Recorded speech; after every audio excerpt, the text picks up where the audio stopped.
Okay, so well, I would like to introduce David Yi, who is the CEO of Reid Labs. It's one of the fastest growing AI company in education domain. And David was born and raised in, I think in LA area, right? Southern California. And Mhm. he actually has lived and studied in 5 different countries, which is awesome.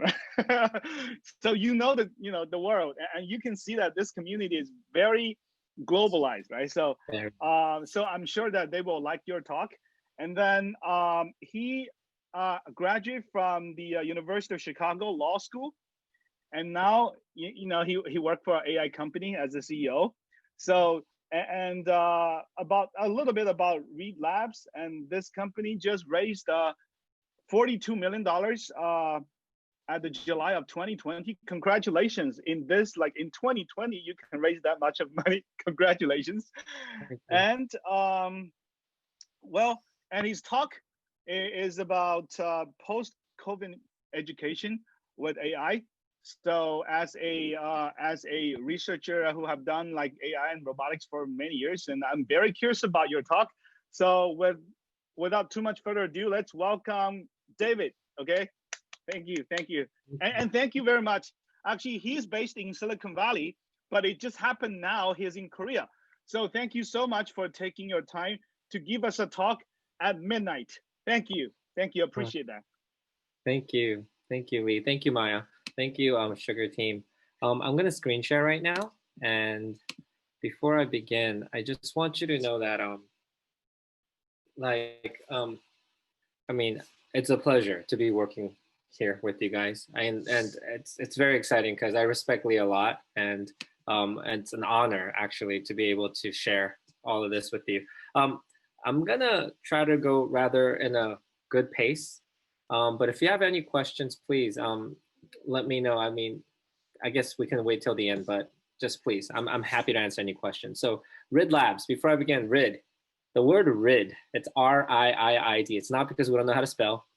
Rid is like the 3 I's stand for things. So we're getting rid of inequalities, inefficiencies, and inconsistencies. I'm sorry, inequalities, inconveniences, and inconsistencies. Yes, that's the 3 things we're getting rid of in education. And that's why we're called Reid Labs. And here we go. So on February, in February, we're going to be doing a huge conference, a talk on imagining post-COVID education with AI. It's at a triple AI conference, and I'm going to share with you the things that have enabled us to host this workshop at this huge AI conference. And we believe that COVID has posed a big problem, right, to the world. But in terms of education, it feels like online education, virtual education, remote learning, AI in education, everyone thought it'd be like 10 years away. But COVID just brought everything to present day. We weren't supposed to see a lot of this till 2030, but wow, it's here on 2020. So let me share with you some of the things. First and foremost, that's me when I was, that was me yesterday. I don't know what happened to me. Here, so introduction. I'm gonna show you a video first, okay? Here we go.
Cool. Okay, I like everything but that singing woman. Anyways, that's an introduction of our one of our platforms and just what we do. We open every presentation with some sort of video. That's what we do whenever we do government plays. It gives you a very quick overlay of what our AI does actually. Our AI is an image-based AI. It's it's a deep learning, reinforcement learning AI, and what it does, it's a fortune teller. Essentially, you name any test in the world, in 10 to 20 questions, that's approximately 10 to 12 minutes, it'll predict within 98% accuracy a student's score.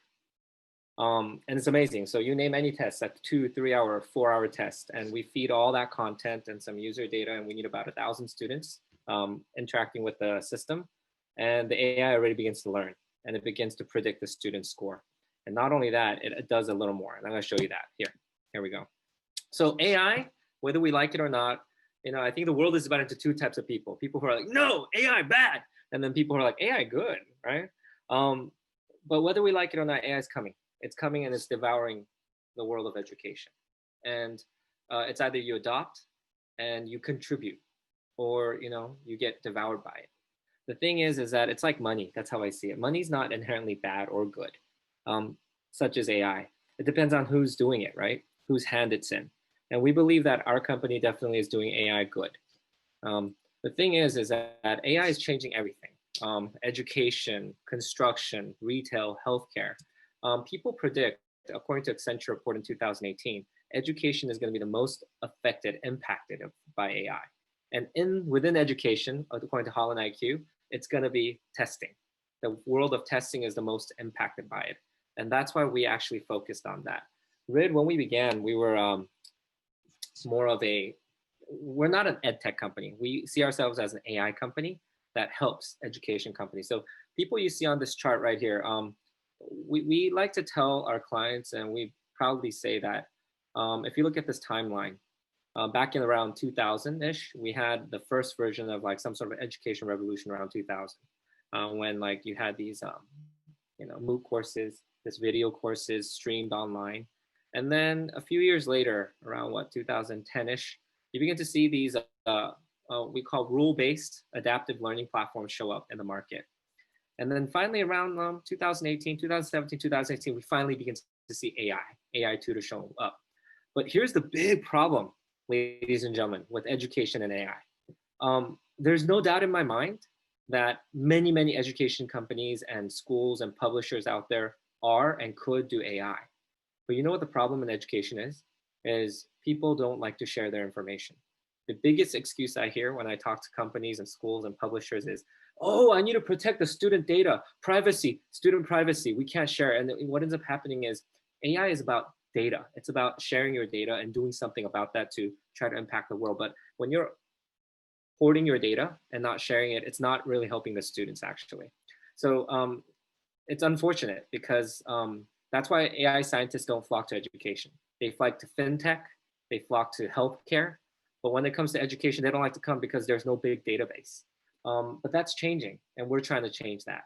And that's why what we call our technology is marketably verified. We open up our data set to the world. So this is what that is, EdNet. Established in 2020, it's the largest publicly available data set in the world. Over 130 million interactions. And with this, we've launched a challenge. We launched it 2 weeks ago. Already over 1,000 AI scientists from all over the world are competing. They've participated, they joined, they jumped in. And it's really, really exciting because we're seeing a lot of activities. We're seeing a lot of academics submitting papers. We see a lot of some of the master players at GitHub. So master players, there's about 196 master algorithm players out there on Kaggle. but we have about 10% of them already participating in our competition and our challenges. See, what I'm trying to get at is this: for education to really impact the world, we need to start doing what healthcare is doing. Healthcare has privacy issues too.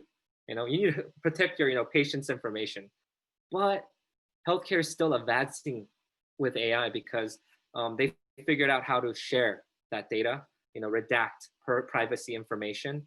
You can do that and you can share, but I feel like a lot of education players are functioning in silos. Everyone is playing on their own, and we need to stop that. And Reid, what we're trying to do is we're trying to actually lead by example. That's what this is. So imagine post-COVID education with AI. In the world of COVID, the world is no longer, we shouldn't be, I know we want to close our borders and separate each other, but with education, that's the last thing we need to do. We actually need to start opening our knowledge. Because in the first time in the history of humankind, the science and the math, the creativity we're learning around the world is the same. You all know this. The innovation you learn in Germany and Brazil and Korea, Japan, China, South Africa, it's all the same. You know what I mean? For the first time in the history of humankind, education is pretty much the same around the world, yet, there's a lot of discrepancies because people don't share. And we need to change that. And in the world of post-COVID, we need to actually take a step forward and start doing it, all of us. And that's what we're promoting. And we're showing that. Now, here's the thing. Online to mobile revolution. Online here means PC, desktop, laptop-based education. We've seen this, like the first area that makes a lot of money whenever some technology comes out is usually game and entertainment, e-commerce, then fintech, and then education's pretty much usually the dead last to benefit from education. When it comes to mobile education, we still don't have a leader in education. Usually it's the mobile phone is usually a shadow of the website, but we're able to change that with AI. See, we all know that one-to-one education is good. It's personalized. Back in about 1600, we started having mass education. Mobile education improved mass education, but I think with AI, we can actually alternate between, lectures, one-to-one, coaching, to videos, to lectures, to, poking at a teacher to come and intervene. There's so much more options because the AI is able to monitor the student and help the student progress at the student's pace. And an AI, ladies and gentlemen, is eternally patient. An AI will not discriminate. An AI will what? Focus on the student's improvement, and that's a pretty wonderful thing. Am I saying AI is everything? No, you still need, with the high tech, you need the high touch. You need the people involved too. What the AI does is helps the teacher know when to intervene and when not to. Not just mere dashboards that tell you, hey, your student is, your school is, your classroom is XYZ. No, the AI should do more, especially with the mobile phone out there. A student should be able to answer 5 questions on the toilet, 2 questions on the bed, 3 questions before they go to eat lunch. And all of this should be data points for them. And teachers should be able to get that data and not read it, but poke at them. Be like, hey, Susie needs help right now. Tommy needs help tomorrow. It should be more interactive. Right now, these are our clients at the moment. And they're really, really cool. Some of them are clients, some of them are partners, some of our research partners. And all of them are doing one of these 3 things with us. Either they want some help with high-stake assessment and AI integration there, or formative learning, I'll touch that in a bit, or success navigation. Now, in the world of post-COVID education, this is what's happening right now. People are realizing that, hey, I need to study, but it's got to be asynchronized, can't be at the same place, same time.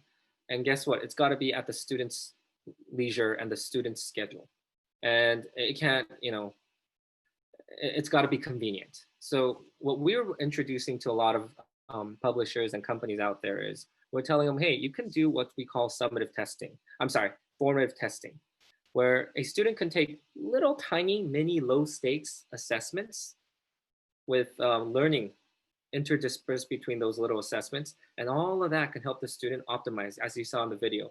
The AI actually talks to the student, schedules the student's optimized schedule to get to the maximum score, and then the student can take these tests. So this is what we call high stakes assessment preparation. It's a test preparation. But here's what's so exciting. in the world of post-COVID education, we can get rid of summative tests. The thing on the right, it can disappear. Why? Our AI is already 98% accurate. You know what that means is you don't need to sit down for 3 hours to take a long test anymore. Well, you can just take little mini low stakes exams and then learning, and all of that data put together over a span of even 2 months or 6 months is better indicator of success than any one exam. So no longer should we have tests in the world. The new world of testing is get rid of all tests. We shouldn't have any more standardized tests anymore. All we should have is just interactions. That's what it is, and some navigation. Okay, a big thing for us is equity and learning. I think you guys can all relate to this, like some overheated education, private education over in Asia. There's a lot of inequalities and disparities in America. And in Latin America and Africa, we're struggling with children who are under minimum standards for reading and mathematics. If anything, COVID-19 made it all worse. This is an equity gap, actually. This is actually in the United States. Students from a higher income to low income up until high school, if you look at the chart, so green is high income, red is low income students. Everybody wants to go to college around middle school. You can see, like, right? It's a beginning. But by the time people graduate from high school, that's when the dropout and the distinction happens. And if you look at by the time people graduate from college, it's completely despair. It's just gone. It's a gap that people can't close. And usually it's because of finances, is realizing, my gosh, I can't afford this. But the point is there are problems. And again, I think AI can come into this to help. The thing about the responsibility of helping the people around there, I mean, and again, this is the United States. I'm sure every country in the world can relate to this. The top 17% of US households make about over $100,000. They're the only ones that can afford like a one-to-one B2C. If you look at the bottom, B2C means business to consumer apps. But the vast majority can't. So then you go to what, mass quantity, like, MOOCs in the middle. But if you go to all the way on the bottom of the quartile, like 53% of US households, they're underserved, and the only entity that's serving them is the government. And that's why we've made it a concerted effort to work with governments to help them integrate AI to help impact students on all of these levels, but especially the students who are underserved. All right, I'm gonna now get into the engine, okay? So the new ecosystem for education, I divide everything into these 4 sectors. There's interface, there's the AI tech, which we provide. As long as a school, a government, a client has content, which means just learning curriculum, we can help them. They might use an interface like Google Classroom or Canvas. It's up to them. We can integrate. They may or may not have data. There's this misconception that you need millions and millions of data points to do AI. Well, there was a point when that was true, but not with the reinforcement learning. Even 1,000 students data points is enough for us to get started. So that's really cool. With that, we are able to actually put all of this together and bring together a unique system with our AI tech, with the learning tools they have or we put in ours, content management system that they prefer or we can put in ours, and most importantly, user interface. That's what the clients see, right? Put it all together, we give it to our clients, and then they have their own AI tutor. We can do all of this in as short as 3 weeks. Sometimes it takes up to 9 months, depending on who the client is. Case study is this. I just want to show you the case study. So Sanatoic was our first and biggest success case study. It's the world's first one-to-one AI TOEIC tutor. What it does is diagnoses a student's score within 10 questions, 98% accurate, and it gives adaptive content. The AI knows what you're going to get wrong before you even get it wrong. It knows what you're going to get wrong multiple iterations down. It's crazy. And beyond that, because it knows what you're going to get wrong, it can curate content that is best for you. And this is a recent thing. Our AI can even predict when a student's getting tired and when the student's going to log out and quit. So when we know that the student's going to log out and quit, what the AI is encouraged to do is intervene, call the teacher, or give encouraging messages. Our first test bed was in Korea, and that's just because there's a huge concentration of people in Seoul, and it was just a great population to it. And then it was Japan. And in Japan, it took us 7 months to dominate the market. Korea took us a little over a year. But right now we have 2 million users in both countries. And this is what it is. This is just a capture. The average user spends 3 hours per week on our app. And that's a long time to spend on any learning app, we feel. And so we're pretty impressed by that. And this is something, on July 5th, 2020, our app was downloaded more than Netflix and TikTok in Korea and Japan. That was super impressive. We were so proud. And then it changed after 2 weeks, but whatever. We held the glory for 2 weeks. Okay, it was probably when TOEIC test was around the corner or something.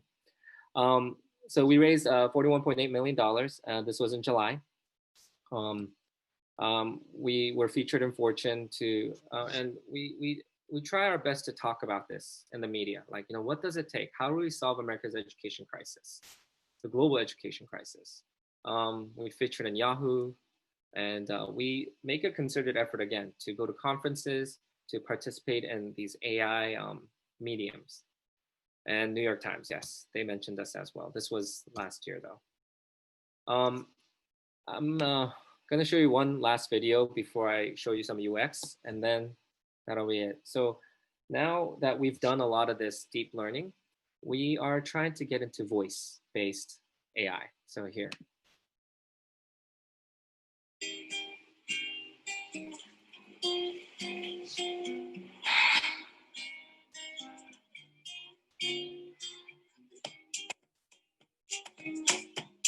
Hey, 카카오. 산타 토익 시작. 산타 토익에서 오늘의 토익 학습을 시작할게요. 문제를 듣고 A, B, C 중에 정답을 말해주세요. Do you know where I can get a map? A. You should try the gas station across the street. B.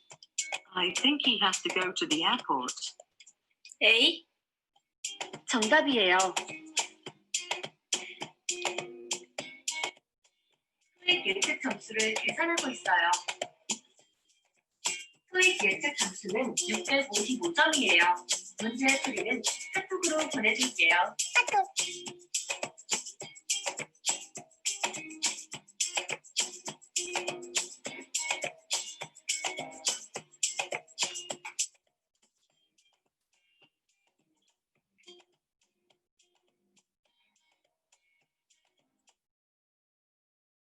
So Santa is the name of our AI for Korea and Japan. We call it Santa because Santa Claus brings you surprises, brings you a gift. And Santa Claus knows whether you've been good or bad. He keeps a list. So that's why we call it Santa. But in the Western countries, we're not calling it Santa. That's a little weird. We're calling it something else. Anyways, I know I went a little fast, but our user interface changes depending on who our clients are. What you see, the dark and white, that's more for adult learning, and usually that works in Asia. What we're learning is that it works very well with Asian clients. We're learning that with children, like high school students. This is another client. It has to be a little more animated, and that's what we're doing here. And this is more of a Western audience right here. So as you can tell, it's a little lighter. It's more googly than it's not all black, right? And this is for Vietnam. It's all black. It's weird because we're optimizing our UI. We know what the students prefer based on their clicks, based on their scrolling, and it's funny. Black, white, and just these color schemes and how complicated things are. We're realizing in Asian countries, for example, a lot more information in one window versus Western nations, not so much. Anyways, so these are just different layouts that we have and different things we've been doing. That's about it. I know I went a little fast. That's just because I want to be respectful of everyone's time. But again, I'm open to any questions, and thank you for having me.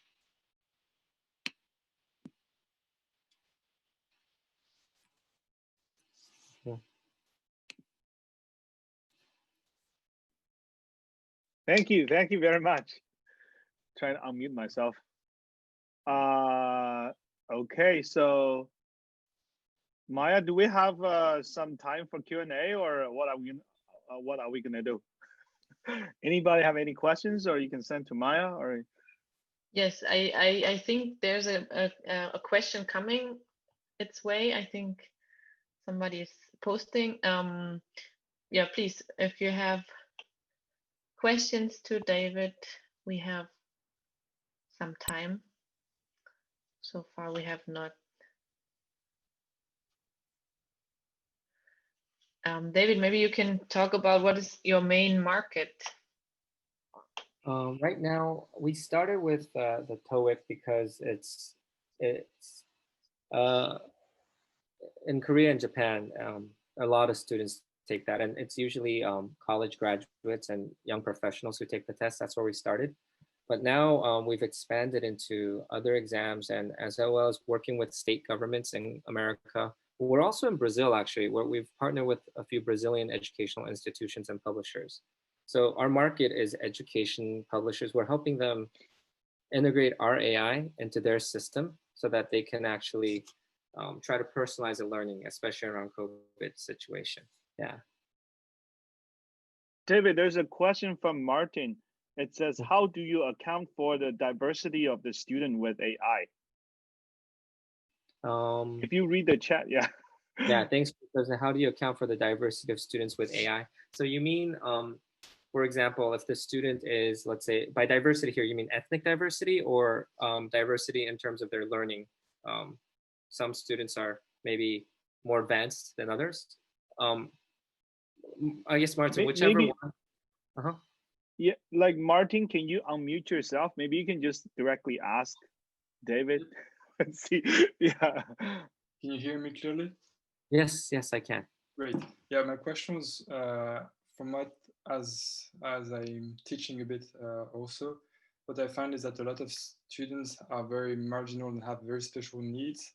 And my question is, how do you account for that using AI? Because from what I understand, you have a pool of data that you use and you can extract tendencies, but I don't see how you can go into like very specific needs. How do you tailor the content to a very, very different, like specific kind of person? So I think that's a great question because, I mean, that's a loaded question. It depends on what you mean by the specific needs. I mean, clearly right now, AI is in a nascent beginning stages, right? It can't replace human beings. So it doesn't have the ability to filter who this person is in front of me. It works off of data and statistics. So for example, what we are actually experimenting with, we had a client who asked us, can you help us identify which high school students will end up in prison? I was like, whoa, okay, how are we gonna start that? How are we gonna do this, right?